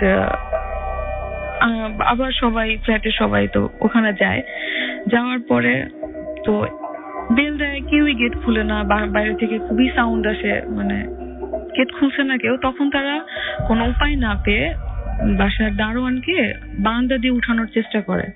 দারোয়ান তারপরে বারান্দা দিয়ে উঠে গ্রিল খুলে ভিতরে যখন এন্ট্রি করে, তখন আন্টি তার গলা ধরে একটা দূরে মানে আছাড় দিয়ে দেয় টাইপ। মানে সে তো মানে এত শক্তি যে সে একটা মেল পারসন, যে কোনো ধরনের কোনো সমস্যা হয় না। হ্যাঁ, সে ইয়ে করে ফেলে দেয় তাকে। তো তারপরে দারোয়ানটা কোনোভাবে এসে গেটটা খুলে দেয় ভেতর থেকে। তারপরে বাকি সবাই ভেতরে ঢুকে তারা দেখে যে আন্টি তার হাজবেন্ডকে একটা রুমে বন্ধ করে রাখছে, বাইরে থেকে লক করে, মেয়েগুলাকে সেম আগের মতোই আবার মারধর করছে। তখন তারা তাকে কোনোভাবে ঠেকাতে পারে নাই, থামাতে পারলো না। তখন তারা সবাই মিলে তাকে একটা চেয়ারের সাথে বেঁধে রাখলো। বেঁধে রাখার পরে তখন হুজুরকে ফোন দেওয়া হলো। হুজুর সন্ধ্যার সময় আসলেন, এসে বললেন যে এগুলা যে ওনার সাথে হচ্ছে, এগুলা কবে থেকে হচ্ছে? তখন বলে যে আমরা যেদিন পিকনিক থেকে আসলাম, আমরা নড়াইলে গেছিলাম, ওখান থেকে আসার পর থেকেই ওনার এই সিমটম গুলো দেখা যাচ্ছে, উনি এরকম অদ্ভুত কাজ করছে। তখন হুজুর বলে যে ঠিক আছে, আমি আপাতত একটা তাবিজ দিয়ে যাই, আপনি এই তাবিজটা ওনাকে পরায় রাখবেন, আর এর কারণটা আমি কালকে আপনাকে বলবো। তো আঙ্কেল আন্টিকে তাবিজটা পরায় দেওয়ার পরে সেদিন আর আন্টি কিছু করে না। পরের দিন হুজুর এসে বলে যে আপনারা যে ওখান থেকে আসছিলেন, তখন কি আপনারা কোথাও থেমেছিলেন রাস্তায়? তো আঙ্কেল বলে যে হ্যাঁ, আমাদের তো গাড়ি নষ্ট হয়ে গেছিল, আমরা একটা কালভার্টের ওখানে থেমেছিলাম। তো বলে যে ওই কালভার্টের পাশেই যে একটা গোরস্থান ছিল, সেটা কি আপনারা দেখেছিলেন? বলে না, আমরা তো এটা খেয়াল করি নাই। তখন হুজুর বলে যে আপনার মেয়ে দুইটা কি করছিল, সেটা কি আপনারা দেখেছেন? তো বলেন যে আমাদের মেয়ে তো আমাদের সাথেই ছিল। তখন হুজুর বলে না, আপনাদের চোখের আড়াল করেই তারা ওই গোরস্থানে ঢোকার ট্রাই করে। এন্ড গোরস্থান থেকে একটা মুরব্বী লোক এসে ওদেরকে নিষেধ করে যে এখন মাগরিবের সময় তোমরা গোরস্থানে ঢুকো না, এটা তোমাদের জন্য ভালো হবে না। তো ওরা এই জিনিসটা কোনো কেয়ার না করেই গোরস্থানের মধ্যে ঢুকে, গোরস্থানে ঢুকেই যে একটা কবর ছিল, মানে সেটা অনেক আগের কবর, হয়তো কবরগুলা মানে অত বুঝতে পারে না যে এটা কবর, তারা ওই কবরটার উপর দিয়েই চলে যায় ভেতরে। তো এখন এই যে যেই লোকটা তাদেরকে নিষেধ করেছিল ভিতরে যাওয়ার, এটা আসলে সেই একটা জিন ছিল, আর যেই কবরটার উপর দিয়ে তারা চলে গেছে সেটা তারই কবর ছিল। এন্ড সে এই জন্য ওয়ার্ন করেছিল যে ওই মৃত লোকের জিনের কথা বলছেন আপনি, যিনি হচ্ছে এই প্রতিশোধটা নিয়েছেন। জি জি।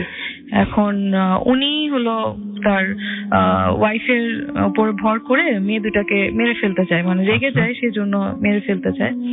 তো এটার জন্য এখন হুজুর বলে যে আমি যে তাবিজটা দিয়েছি সেটাতেই হবে, তবু আপনাদের বাসায় একটা মিলাদ মাহফিল করা উচিত, আমি দোয়া কালাম পড়বো। তো তারপরে তাদের বাসায় দোয়া কালাম পড়া হয়, আন্টিকে তাবিজ পরে রাখা হয়।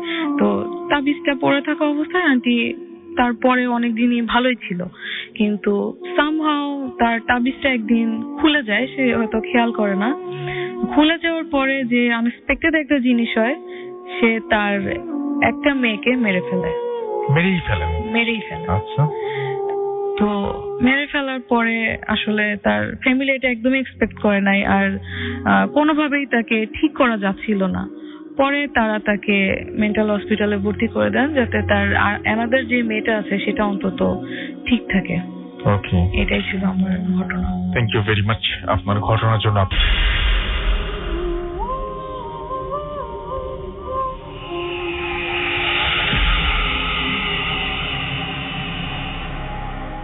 যাই হোক, আমি ঘটনাটি শেয়ার করছি, সেটা মূলত আমার এক ফ্রেন্ডের থেকে শোনা। আমার ফ্রেন্ডের এক বড় ভাইয়ের লাইফে ঘটে যাওয়া একটা সত্য ঘটনা। ব্যক্তিগত সমস্যার কারণে স্টুডিওতে এসে শেয়ার করা সম্ভব হচ্ছে না, তাই মেইল করলাম। যদি ভালো লাগে পড়ে শোনাবেন। কথা না বাড়িয়ে সরাসরি সেই ভাইয়ার ঘটনায় চলে যাচ্ছি। সেই ভাইয়াটা ভুতুড়ে কোনো বিষয়ে একেবারেই বিশ্বাস করতেন না, আর এটা তার বন্ধুদের মাঝেও মাঝে মাঝে গল্প করতেন যে আমি ভুতুড়ে বিষয়ে বিশ্বাসী নই। ভাইয়া ভুতুড়ে বিষয়ে সত্যি সত্যি বিশ্বাস করতেন কিনা আমার জানা নেই, তবে সে যে বেশ সাহসী ছিলেন এটা স্বীকৃত। আমি ঘটনাক্রমে ভাইয়ার বন্ধুদের মধ্যে একজন তাকে বললেন যে আমার বড় আপুর শ্বশুর বাড়ির কাছে একটা শ্মশান ঘাট রয়েছে, আর সেখানেই প্রতি পূর্ণিমায় নাকি অনেক ভুতুড়ে ঘটনা ঘটে। সেই শ্মশানে অনেক বড় একটি গাছ রয়েছে। তুই যদি গভীর রাতে ওই গাছের পাতা নিয়ে আসতে পারিস তাহলে আমরা সত্যিই মেনে নেব তুই ভূত প্রেতকে ভয় করিস না। অন্যান্য বন্ধুরাও বিষয়টি সাপোর্ট করলো এবং তারা সাথে সাথে ভাইয়া রাজি হয়ে যান। এর কিছুদিন পরে কোন এক পূর্ণিমার সামনে রেখে ভাইয়া 4 বন্ধু সেই বড় আপুর শ্বশুর বাড়িতে বেড়াতে যান।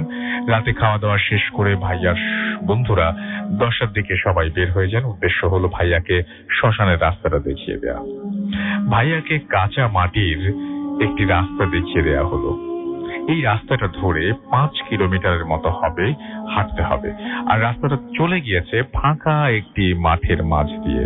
চারপাশে কোথাও কোনো বসতি নেই, শুধু ছোট বড় গাছপালা ছাড়া। ভাইয়া সেই রাস্তাটি ভালো করে দেখে নেন। এরপর সবাই মিলে কিছুক্ষণ ঘোরাঘুরি করে বাসায় চলে আসেন। রাত্রি তখন 12টা বাজে। তখন ভাইয়ার কথা অনুযায়ী একা একা বাসা থেকে বের হন। উদ্দেশ্য সেই শ্মশান ঘাট। ভাইয়ার পকেটে ছিল একটা ছোট্ট পলিথিন গাছের পাতা নেওয়ার জন্য, আর সতর্কতার জন্যই ভাইয়ার বন্ধুরা জোর করে একটি ছুরি দিয়ে দিয়েছিলেন। ভাইয়া কোনো ধরনের ভয় ভীতি ছাড়া নিশ্চিন্তে সেই শ্মশান রাস্তা ধরে হাঁটতে থাকেন। শুনশান নীরবতা, কোথাও কোনো মানুষের আনাগোনা নেই। গ্রামের এলাকায় রাত 12টা মানে যে গভীর রাত্রি এটা বলার অপেক্ষা রাখে না। ভাইয়া হাঁটতে হাঁটতে যখন লোকালয় ছেড়ে আরেকটা পথে চলে এসেছেন, তখন চাঁদের আলোয় অনেক দূরে লক্ষ্য করলেন একটা জায়গায় বেশ ঘন জঙ্গল ও গাছপালা দেখা যাচ্ছে। অনেকটা গাঢ় অন্ধকারের মতো মনে হচ্ছে। ভাইয়া বুঝতে পারলেন ওইখানেই হয়তো শ্মশান ঘাট, আর ওইখানেই তাকে পৌঁছাতে হবে। ভাইয়া একে হাঁটতে লাগলেন। আরো যখন কাছাকাছি আসলেন তখন কেমন যেন কিছু অস্বাভাবিক শব্দ শুনতে পেলেন। ভাইয়া চারপাশে তাকিয়ে দেখলেন না কিছু নেই। ভয়ের কোনো ধরনের ভয় না নিয়ে সামনে হাঁটতে লাগলেন। আবার সেই অস্বাভাবিক শব্দ, তবে এবার অনেকটা স্পষ্ট শুনতে পাচ্ছেন। কেমন যেন মনে হচ্ছে শ্মশান ঘাটে যত নিকটবর্তী হচ্ছেন আওয়াজগুলো তত স্পষ্ট হচ্ছে। বড় ধরনের জীবজন্তুর শব্দ ওটা, তবে ওই ধরনের জীবজন্তু কোথা থেকে আসবে দেখাও তো যাচ্ছে না। তাহলে ভাইয়া এসব চিন্তা করতে করতে সামনের দিকে এগোচ্ছেন। ভাইয়া পরিপূর্ণভাবে বুঝতে পারছেন পেছনে গাছপালা সব ভাঙচুর হয়ে যাচ্ছে। খুবই অস্বাভাবিক সব শব্দ। ভাইয়া কোনো ভয়কে পাত্তা না দিয়ে আরো সামনে চলতে লাগলেন। একবারের জন্য পেছনে ফিরে তাকালেন না। ভাইয়া এখন শ্মশানের একেবারে কাছাকাছি চলে এসেছেন। এখান থেকে শ্মশান ঘাট স্পষ্ট দেখা যাচ্ছে। শ্মশান ঘাটের বর্ণনা দিয়ে একটু সমতল ভূমি থেকে শ্মশান ঘাটের অবস্থানটা মোটামুটি একটু উঁচুতে। চারিদিক গাছপালা রয়েছে, তবে একটি গাছ বেশ বড় দেখাচ্ছে এবং তা থেকে অনেক পাতা পল্লবিত, অনেকটা কালো ধরনের। আর চারপাশে রয়েছে অনেক পুরনো দেয়াল, কোথাও কোথাও ভেঙে পড়েছে। ভাইয়া ঘড়ির দিকে তাকিয়ে দেখলেন রাত 1টা বাজতে 10 মিনিট বাকি রয়েছে। বন্ধুদের কথা অনুযায়ী শ্মশানে প্রবেশ করতে হবে রাত 2টার পরে। সুতরাং তাকে এখনো 1 ঘন্টা 10 মিনিট অপেক্ষা করতে হবে। ভাইয়া চিন্তা করলেন শ্মশানের চারপাশটা একটু দেখে নেই। ধীরে ধীরে দেখতে লাগলেন চারপাশ। সেই আওয়াজগুলো এখনো পাচ্ছেন, তবে এখন মনে হচ্ছে এই আওয়াজগুলো মূলত শ্মশান ঘাটের মধ্য থেকেই আসছে। আওয়াজগুলো কেমন যেন বিক্ষুটে, কিছুটা ভয়ঙ্কর। ভাইয়ার শরীর কেমন যেন একটু একটু ভারী ভারী মনে হচ্ছিল, কিন্তু তারপরেও মনে মনে সেগুলোকে পাত্তা দিচ্ছেন না। দেখতে লাগলেন চারপাশে, চারিদিকে দেখে ভাইয়া যখন ফিরে আসলেন শ্মশানের ঠিক সামনে, সেখানে ভাইয়াকে প্রথমে যেখানে দাঁড়িয়েছিলেন সেখানে দেখলেন 4 জন লোক দাঁড়িয়ে আছে। তাদের গায়ের রং বেশ কালো এবং তাদের পরনে রয়েছে সাদা ধরনের একটি মাত্র চাদর, এবং তাদের মাঝখানে একটি লাশ, বোঝা যাচ্ছে এরা লাশটাকে পোড়াতে এসেছে। ভাইয়া খুবই স্বাভাবিক হিসেবে ধরে নিলেন, মনে মনে খুশি হলেন, যাক কিছুটা সময় তাদের সাথে কাটানো যাবে। কিন্তু একটু পরেই ভাইয়া চিন্তা করতে লাগলেন, এত রাতে লাশ পোড়াতে আসলো কেন? সেটা মাত্র 4 জনই বা কেন? আর লোকজন কোথায়? এরা মানুষ তো। এই বিষয়গুলো নিয়ে ভাইয়া চিন্তা করতে লাগলেন, কিন্তু কোনো উত্তর খুঁজে পেলেন না। চিন্তা বাদ দিয়ে তাদের সাথে কথা বলার চেষ্টা করলেন, কিন্তু না, তারা কোনো ধরনের কথা বলছে না এবং কোনো উত্তরও দিচ্ছে না। ভাইয়া ভাবলেন, আমি হয়তো অপরিচিত তাই উত্তর দিচ্ছে না। ভাইয়া তাদের চেহারা দেখলেন, কেমন যেন গম্ভীর টাইপের মনে হচ্ছে। ভাইয়া ভাবলেন হয়তো তাদের নিকটতম কোনো আত্মীয় মারা গিয়েছে, তাই মন খারাপ। ভাইয়া তাদের কাছে থেকেই থাকতে লাগলেন। কিছুক্ষণ পর দেখতে পেলেন 4 জনের মধ্যে নেতা টাইপের একজন লোক আরেকজনকে ইশারা করে যে বোঝা গেল ম্যাচ বা লাইটার আনতে ভুলে গেছে, তাই তাকে আনতে পাঠাচ্ছে। ভাইয়া স্বাভাবিকভাবে নিলেন, কোনো কিছুই মনে করলেন না, কারণ মানুষগুলোর ভুল হতেই পারে, এটাই স্বাভাবিক। শ্মশানের সেই শব্দগুলো ভাইয়া এখনো শুনতে পাচ্ছেন, কিন্তু আশ্চর্যের বিষয় হলো এই লোকগুলোর কোনো ধরনের কোনো পরিবর্তন নেই, মনে হচ্ছে তারা কোনো কিছু শুনছে না। এরপর পাঠানো হলো 2য় জনকে। 1ম জন আসতে এত দেরি হচ্ছে কেন সেটা খবর নিতে। এমন তো অবস্থায় শুধুমাত্র ভাইয়া এবং সেও ফিরল না, এবং 3য় জনকেও সেই একইভাবে পাঠানো হলো। এমন তো অবস্থায় ভাইয়া শুধুমাত্র অপরিচিত লোক, একটি লাশ। 3য় লোকটা এখনো ফেরেনি। রাত্রি ধীরে ধীরে গভীর হচ্ছে। ভাইয়া যতটা নিশ্চিন্তে ছিলেন এখন ততটাই দুশ্চিন্তায় পড়ে গেছেন। এখন যদি এই লোকটাও চলে যায়, বেশি সময় অপেক্ষা করতে হলো না। ঠিক তেমনই হলো যেমনটা ভাবলেন। 4র্থ লোকটাও চলে গেল আগুনের সন্ধানে। শ্মশান ঘাটে এখন ভাইয়া আর সেই লাশটি। ভাইয়া এবার রীতিমতো ঘামতে শুরু করেছেন। তিনি এবার স্পষ্ট বুঝতে পারছেন তাকে ভয় দেখানো বা কোনো ক্ষতি করার জন্য এবার ইচ্ছে করে এভাবে লাশটি রেখে চলে গেছে। গভীর রাতে নির্জন শ্মশান ঘাট, তার উপরে সেই লাশ। ভাইয়া আর ভাবতে পারছেন না। ভাইয়া কোনো চিন্তা না করে ভেতরের দিকে হাঁটতে লাগলেন। ভেতরের আওয়াজগুলো এখন আগের চেয়ে অনেক বেশি ভয়ঙ্কর মনে হচ্ছে। ভাইয়া তারপরেও সামনে এগোচ্ছেন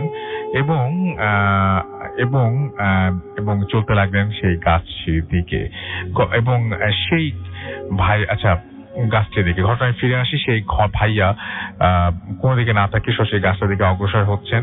ভাইয়া মনে মনে যে বিষয়টি ভাবছিলেন সেটা হলো, এই মুহূর্তে যদি এদিক ওদিক তাকাই তাহলে নিশ্চিত আমি ভয় পেয়ে যাব এবং কাজ শেষ করতে পারবো না। আমাকে এখনই চূড়ান্ত ভয় দেখানো হবে। ভাইয়া বিশেষ লক্ষ্য করলেন যে আশেপাশে যাই হচ্ছে না কেন গায়ে কোনো আঘাত আসছে না, এবং নিশ্চিত হলেন যে তারা মানে দূর থেকেই সবকিছু দেখাবে। ভাইয়া এইভাবে ভাবতে ভাবতে সামনে অগ্রসর হলেন, কিন্তু গাছটির নিকটে যা দেখলেন সেটা দেখার জন্য প্রস্তুত ছিলেন না। যেহেতু পূর্ণিমা রাত ছিল, ভাইয়া স্পষ্ট দেখতে পেলেন যে সে গাছে কোনো পাতা নেই, বরং পাতার জায়গায় ছোট্ট ছোট্ট হাতের কবজির অংশটা রয়েছে আঙুল সহ। হাতগুলো ভাইয়াকে কাছে যাওয়ার জন্য ইশারা করে ডাকছে। ভাইয়ার শরীর এবার রীতিমতো কাঁপছে। ভাইয়া কি করবেন বুঝতে পারছেন না। ফিরে যাবেন কি এরই মধ্যে হাত বাড়াবেন? ভাইয়া নিশ্চিত যে গাছের পাতার কথা তাকে বলা হয়েছে সেই গাছ, কেননা এটাই হলো ওখানকার সবচেয়ে বড়, অনেকটাই ভয়ঙ্কর দেখাচ্ছে এখন সেই গাছটাকে। ভাইয়া এসব ভাবতে ভাবতে সিদ্ধান্ত নিয়ে ফেললেন, এই পর্যন্ত যখন এসেছি তোমার পাতা না নিয়ে তিনি ফিরবেন না। ভাইয়া কোনো কিছু না ভেবে হাত দিলেন পাতার মধ্যে, কিন্তু ভাইয়া খুবই শকড। হাতগুলো শুধুমাত্র দেখতেই নয়, বরং ধরেও মনে হচ্ছে হুবহু মানুষের হাতের মতো। ভাইয়া চিন্তা করতে পারছেন না, চিন্তা শক্তি হারিয়ে গেছে। পকেট থেকে ছোট্ট ছুরিটা বের করলেন এবং সাথে সাথে একটা হাতের মুঠোয় যা কবজিতে আসলো, একটা কবজি হাতে কেটে আসলো। ভাইয়া হাত দেখলেন এবং তার হাত রক্তে ভেসে যাচ্ছে। কোনো দিকে না তাকিয়ে দ্রুত শ্মশান থেকে বের হয়ে গেলেন। শ্মশানের গেটের সামনে যখন আসলেন তখন ভাইয়া পরিপূর্ণভাবে আটকে উঠলেন। হঠাৎ যেন তার মাথার উপরে গোটা আকাশটা ভেঙে পড়লো। যে সেই লাশ পোড়ানোর জন্য 4 জন লোক এসেছিল, তারা 4 জনই গেটের একেবারে সামনে লাশ হয়ে পড়ে আছে, আর সেই লাশটির কোনো চিহ্ন নেই। 4 জনেরই চোখ বন্ধ, কিন্তু মুখ দাঁতগুলো দেখা যাচ্ছে। এবং সেই ভাইয়া এটা থেকে নিশ্চিত হয়ে গেলেন যে আজ আর ফিরে যেতে পারবেন না তিনি। মনে হচ্ছে এখানে জ্ঞান হারাবেন। কোনোভাবে নিজেকে একটু শক্ত হতে চেষ্টা করলেন, কিন্তু কোনোভাবেই স্বাভাবিক হতে পারলেন না। জোরে জোরে আয়াতুল কুরসি পাঠ করতে শুরু করলেন। ভাইয়া কোনো দিকে না তাকিয়ে সোজা দৌড় দিলেন, কোনো দিকে সামান্য তাকালেন না আজ পর্যন্ত, এবং থামলেনও না। 5 কিলোমিটার দৌড়ালেন ভাইয়া এবং বাসার কাছাকাছি আসলেন। তখন দেখলেন বন্ধুরা সবাই বাসার বাইরে তার জন্য অপেক্ষা করছে। রাত্রি যখন 3টা, সেই গাছের হাতগুলো বের করার জন্য পকেটে হাত ঢুকালেন, তখন দেখলেন পকেটে সেই কবজিগুলো নয়, গাছের পাতাই রয়েছে। এই ঘটনার কোনো ব্যাখ্যা জানা নেই, যদি আপনাদের কারো কাছে থাকে জানাবেন। এই ছিল ঘটনা। ঘটনাটি ভালো লাগলে জানাবেন। ধন্যবাদ সবাইকে।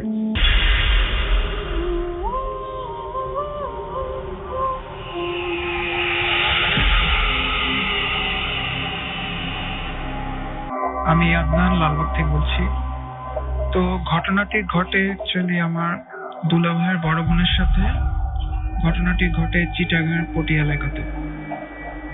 তো ঘটনার শুরুতে বলতে চাই যে আমার দুলাভাইয়ের বড় বোন আর কি আমার আপু, উনি অত্যন্ত ধার্মিক ছিলেন, ধার্মিক মহিলা ছিলেন, নামাজ পড়তেন 5 ওয়াক্ত, মানে অল টাইম আর কি ধার্মিক টাইপের যা আছে, ধর্মীয় জাতীয় আছে সবকিছু করতেন। তো ওনার বড় মেয়ের বিয়ের পরে ঘটনাটি ঘটে অ্যাকচুয়ালি। তো বিয়ের সময় আর কি উনি স্বাভাবিকই ছিলেন, কিন্তু বিয়ের ঠিক পরের দিনই উনি আর কি অস্বাভাবিক মতো আচরণ করতে শুরু করলেন। কারোর সাথে কথা বলতেন না, যাকে দেখতেন তাকে মারার জন্য আক্রমণ করত। তো তার 1 সপ্তাহ পরে ওনার যে মেয়েটির বিয়ে হয়, সে মেয়েটি তার হাজবেন্ডকে নিয়ে তার মার বাসায় আসে। তো মার বাসায় আসার পর শুনে যে ওনার মা এরকম আচরণ করছে। তো সে তার মায়ের বেডরুমে যায় এবং বেডরুমে গিয়ে মার সাথে আলোচনা করে যে, মা তুমি এরকম কেন করছো? তো আমার বিয়ের সময় তুমি ঠিকই ছিলে, এবং বিয়ের পরে কি হলো এমন তোমার সাথে যে তুমি সবার সাথে এরকম খারাপ আচরণ করছো, যাকে দেখো তাকে আক্রমণ করতে যাও। তো উনি স্টিল কোনো কথা বলতেছিল না, জাস্ট খালি চুপচাপ ওর চোখের দিকে তাকিয়েছিল। তো ওনাদের কনভারসেশন করার পরে হঠাৎ মানে আমার আপু আর কি ওনার মেয়ের উপর গলা চেপে ধরলো, গলা চেপে মানে ভীষণ ভাবে ধরলো, এবং ধরার সাথে সাথে ওনার মেয়ে চিৎকার চেঁচামেচি শুরু করলো। তো এই চিৎকার শুনে নিচের থেকে সবাই এসে দেখলো যে এই অবস্থা। তো অনেক কষ্ট করে তাকে ছাড়ানো হলো এবং আমার আপুকে বকাটকা দিল যে তুমি কি করতেছো, তোমার নিজের মেয়েকে তুমি মারতেছো কেন? তো ঠিক ওই দিনের কাহিনী শেষ। এরপরে সেকেন্ড দিনের কাহিনী বিকালবেলা। তো উনি মাগরিবের নামাজ পড়ে আর কি শুয়েছিলেন। তো নিচের থেকে ওনার ছোট মেয়ে এসে বললো যে, মা নিচে সবাই আসো, নাস্তা করতে বসবো, তুমি আসো। তো উনি কিছু বললেন না। তো ওনার ছোট মেয়ে নিচে চলে গেল। তো এরকম আধা ঘন্টা 1 ঘন্টা প্রায় চলে গেল, উনি আসতেছেন না নিচে। তো ওনার মেয়ে ঘাবড়ে গেল যে কি না কি হয়েছে, যেহেতু অনেক উনি একটু অস্বাভাবিক আচরণ করতেছিল। তো উনি আর কি উপরে গেলেন মার রুমে। তো মার রুমে গিয়ে দেখলেন যে ওনার রুমের চারপাশে রক্ত দিয়ে ভরা। তো রক্ত কোত্থেকে আসলো, এবং সামনে গিয়ে দেখলেন যে ওনার মার গলা দিয়ে রক্ত পড়ছে, এবং উনি আর কি 1 হাত দিয়ে ওনার গলা চেপে ধরছেন এবং আরেক হাতে ওনার ফল কাটার ছুরি আর কি। তো ওটা দেখে বুঝতে পারলো যে উনি আর কি অ্যাকচুয়ালি নিজের গলা কেটেছিলেন। তো সবাই মনে করলো যে এটা উনি সুইসাইড করতে চেয়েছিলেন, এবং কেউ এটার কারণ বুঝতে পারলো না যে কেন এটা করলো। তো দ্রুত তাকে হাসপাতালে নিয়ে যাওয়া হয় এবং হাসপাতালে ওনার চিকিৎসা করার পর বাসায় নিয়ে আসে। তো বাসায় আনার পর উনি সুস্থ স্বাভাবিক। তো একদিন সকালে আর কি উনি কাপড় চোপড় রোদে দেওয়ার জন্য ছাদে যায়। তো ছাদে যাওয়ার সময় নিচে ছিল ওনার ছোট মেয়ে, দেখলো যে উনি ছাদে কাপড় শুকাতে দিচ্ছেন। তো হঠাৎ করে ওনার ছোট মেয়ে লক্ষ্য করলো যে উনি আর কি ছাদের রেলিং দিয়ে হাঁটতেছে। দিন দুপুরে রেলিং দিয়ে হাঁটতেছে কেন, এটা অস্বাভাবিক ব্যাপার। তো নিচের থেকে জোরে জোরে বলতে থাকলো, মা তুমি তো পড়ে যাবা, তুমি রেলিং থেকে নামো, জলদি নামো। তো উনি কোনো কথা শুনতেছে না মেয়ের, উনি হাঁটতেই আছেন। তো উনি ওনার মেয়ে দ্রুত যেই ছাদে চলে যাবে, ঠিক তখনই উনি ছাদ থেকে লাফ দেন। এবং যেহেতু গ্রামের এরিয়া বাড়ি, তো হাইট বেশি ছিল না, তাই উনি সেরকম ইনজুর্ড হয়নি। তবু ওনার কোমরের দিকে আর কি উনি মারাত্মকভাবে ইনজুর্ড হয়। তো ওনাকে হসপিটালে নিয়ে চিকিৎসা করার পর বাসায় আসলে ডাক্তার বলেন যে উনি সম্পূর্ণ বেড রেস্টে থাকবে এবং উনি যাতে কোনো রকম ভাবে চলাফেরা না করে, কারণ ওনার কোমরে খুব মারাত্মকভাবে ইনজুর্ড হয়েছে, যেহেতু ওনাকে পুরোপুরি বেড রেস্টে থাকতে হবে। তো সেই ঘটনাটি ঘটে আর কি শবে কদরের রাতে। তো শবে কদরের রাতে মাগরিবের নামাজের পর ওনার ছোট ছেলে আর কি ওনার রুমে যান মাকে দেখার জন্য। তো গিয়ে দেখেন যে মা বেডরুমে নেই। তো কোথায় গেল? সব ঘরে খোঁজা হলো, আমার দুলাভাইকে ডাকা হলো যে আচ্ছা আপনি দেখছেন আমার মাকে? আচ্ছা, তো এটা না খুঁজে পাওয়ার জন্য তো উনি বাড়ির বাইরে বের হয়ে গেলেন ওনাকে খোঁজার জন্য। তো খুঁজতে খুঁজতে আর কি বাড়ি থেকে একটু সামনে যাওয়ার সময় এক মুরব্বীর সাথে দেখা হলো। তো আমার দুলাভাই জিজ্ঞেস করলো যে আচ্ছা আপনি কি ওনাকে দেখছেন? তো আমার আপুকে আর কি এলাকার সবাই চিনতো। তো ওই মুরব্বীটা বললো যে হ্যাঁ আপনার বোনকে তো দেখলাম যে উনি সাইকেল চালিয়ে যে স্পিডে যায় ঠিক ওই স্পিডে দৌড়িয়ে যাচ্ছে এদিক দিয়ে। তো আমার দুলাভাই বললো কি বলতেছেন এসব? আমার মানে বোনের তো অনেক ইনজুরি হয়েছে, কিভাবে দৌড়াবেন? তো এইসব কথা না বলে উনি সজোরে দৌড় দিলেন আমার দুলাভাই সবাইকে নিয়ে যে উনি কোথায় আছে। তো ফজরের ওয়াক্ত পর্যন্ত অনেক খোঁজাখুঁজি করার পর পেলেন না। তো হতাশ হয়ে সবাই বাসায় আসলো। তো বাসায় আসার পরে তখন ফজরের আর কি আজান হয়ে গেছে। তো আমার দুলাভাই এবং দুলাভাইয়ের বড় ভাই একসাথে বের হলেন আর কি অজু করার জন্য। তো আমার যে আপুর হাজবেন্ড আর কি খাটলা ছিল একটি, ওই খাটলার ওদিকে অজু করতে যান। তো অজু করার সময় গিয়ে দেখলেন যে ওনার স্ত্রী দাঁড়িয়ে রয়েছে, মানে আমার আপু। পিছন থেকে জাস্ট বোঝা যাচ্ছিল অবয়বটা। তো সামনে গিয়ে বুঝতে পারলেন যে হ্যাঁ অ্যাকচুয়ালি আমার আপুটি দাঁড়িয়ে রয়েছে। তো উনি তাড়াতাড়ি গিয়ে ওনাকে জিজ্ঞেস করলেন যে আচ্ছা তুমি সারা রাত কোথায় ছিলা? তোমাকে খুঁজে পাচ্ছিলাম না। তো উনি স্টিল ভাবে দাঁড়িয়েছে, স্বাভাবিক ভাবে কথা বললো। তো অনেক জিজ্ঞাসা করার পর উনি একটা কথাই বললেন যে আমি তো এখানেই ছিলাম। এবং এই কথাটি বলার সাথে সাথে উনি অজ্ঞান হয়ে পড়ে যান। তো অজ্ঞান হয়ে পড়ে যাওয়ার পর বাসায় নিয়ে আসেন এবং অজ্ঞান যখন জ্ঞান ফেরে তখন উনি স্বাভাবিক, এবং জিজ্ঞাসা করলে উনি বলতে পারেন না যে আমি কি হয়েছে, আমি কোথায় ছিলাম, এগুলো কিচ্ছু বলতে পারছে না। তো হুজুরকে ডাকার পরে হুজুর জানালো যে আপনাদের বাড়িতে একটি জিন চালান দেওয়া হয়েছে এবং জিনটি আপনার স্ত্রীর উপরে ভর করেছে এবং উনি ওই জিনটি আপনার স্ত্রীকে মেরে ফেলার অনেক ট্রাই করছে। তো এই জন্য আপনার বাড়িটিকে বন্ধ করতে হবে। এবং বন্ধ অ্যাকচুয়ালি করা ছিল, তো কি কারণে জানি চারদিকে চারটা তাবিজ ছিল, তো একটা তাবিজ আর কি কারণে জানি হারিয়ে যায়। তো এই কারণে জিনটি আবার আপনার স্ত্রীর উপর ভর করে এবং তাকে মেরে ফেলার ট্রাই করে। তো আবার বন্ধ করা হয় এবং হুজুর বললো যে যেহেতু এই বাড়িতে আপনার বোনের সাথে অনেক সমস্যা হয়, তো না আপনার বোনকে অন্য এলাকায় আর কি নিয়ে যান। তো অন্য এলাকায় নিয়ে যায়। তো এ পর্যন্ত আর কি আমার আপুর সাথে কোনো ঘটনা ঘটেনি। এটাই ছিল আমার স্টোরি।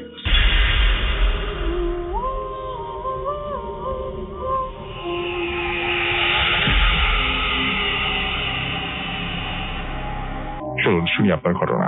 আসসালামু আলাইকুম, আমি তানবীর রিফাত, কুমিল্লা থেকে এসেছি। আমার এই ঘটনাটি আমার এক ফ্রেন্ড নাম সিরাজ, ও এখন সৌদি আরব থাকে। ও দেশে থাকার সময় আমার কাছ থেকে শুনেছি ওর গ্রামের ঘটনা। ওর গ্রামে দুটা বিল ছিল। একটা বিলে সবসময় গ্রামের মানুষ মাছ ধরতো, পৌষ মাসের সময় এমনিতে বিলের পানি কমে যেত। আরেকটা বিলের পানি কম ঠিক আছে, কিন্তু ওটার মধ্যে কেউ মাছ ধরতো না, ওটার একটা বদনাম ছিল। তো ও এবং ওর কাজিন একদিন করলো যে ডিসিশন নিল যে এই বিলের মাছ তো কমে এসেছে, নেক্সট যে বিল আছে ওটার মধ্যে গিয়ে তারা মাছ ধরবে। তো যাক, যেমন কথা তেমন কাজ। তার কাজিনকে বললো যে পরদিন সকালে তারা জাল টাল ইত্যাদি নিয়ে তারা ওখানে গিয়ে তারা মাছ পানি শেষে মাছ ধরবে। পরদিন সকালে তার কাজিন এসে তাকে ডাকলো, সে উঠে গেল। উঠে তার কাজিনের সাথে মাছ ধরার যত ইনস্ট্রুমেন্ট সবগুলো নিয়ে রওনা দিল। যেতে যেতে হঠাৎ ক্ষেতের আইলের মাঝখানে তার এক দুঃসম্পর্কে চাচার সাথে দেখে। চাচা তাকে দেখে জিজ্ঞাসা করলো, ভাতিজা কই যাও?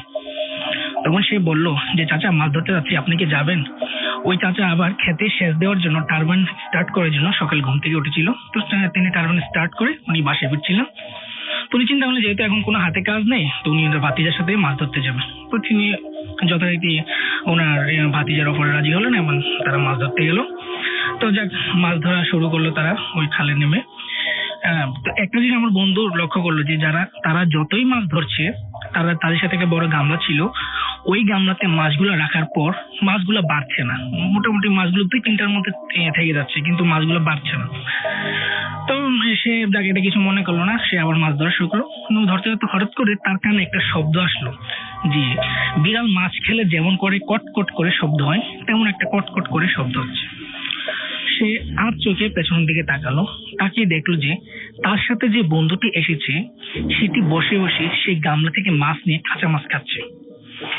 সে আর কি তার চাচাকে তারপরে তার চাচার কাছে গেল, তার চাচার কাছে গিয়ে তার চাচাকে বললো, চাচাও ফিরে দেখলেন এই কি অবস্থা। তখন তার চাচা তাকে ইশারা দিয়ে উপরে চলে যেতে বললেন।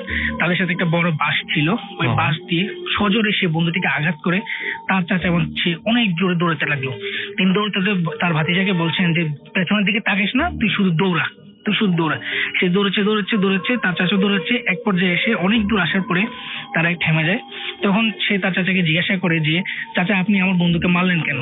তখন তিনি বললেন যে ওটা তোর বন্ধু ছিল না, তো সেটা ছিল একটা জিন বা খারাপ কোনো জিনিস, তুই বাসায় গিয়ে দেখ তোর বন্ধু আছে। তো যাক, সে তারা যেহেতু একই ক্লাসে পড়তো, একটা কাজিনের পাশাপাশি তার বন্ধু ছিল। তো গিয়ে দেখলো যে সে বন্ধুটি অনেকক্ষণ ধরে এসে বসে আছে তার বাসার সামনে। তো তাকে দেখার পর জিজ্ঞেস কি তুই আমাকে ফেলে কই গেলি? সকাল তো মাছ ধরার প্ল্যান ছিল। এই কথা শুনে এমন বন্ধুকে সামনে থেকে সে আর ঠিক থাকতে পারলো, সে জ্ঞান হারিয়ে ফেললো। পরবর্তীতে কবিরাজ এনে তাকে ঠিক করালো। পরবর্তী কবিরাজ বললো যে একটা খারাপ জিন তাদের উপর আসর করেছিল। খারাপ জিনটা ওই তাদের সাথে গিয়েছিল মাছ ধরার জন্য। সে মাছ খেতে শুরু করলো। এক পর্যায়ে যখন মাছ ধরা শেষ হয়ে যেত বা মাছ না পেত, তাহলে সেই জিনটি তাদের দুজনকে ওখানে মেরে ফেলে দিত। আসলে এটি ছিল আমার ঘটনা। ধন্যবাদ। Thank you very much. আপনি অনেক কষ্ট করে কুমিল্লা থেকে এসেছেন, এই জন্য আপনাকে প্রথমত ধন্যবাদ জানাই।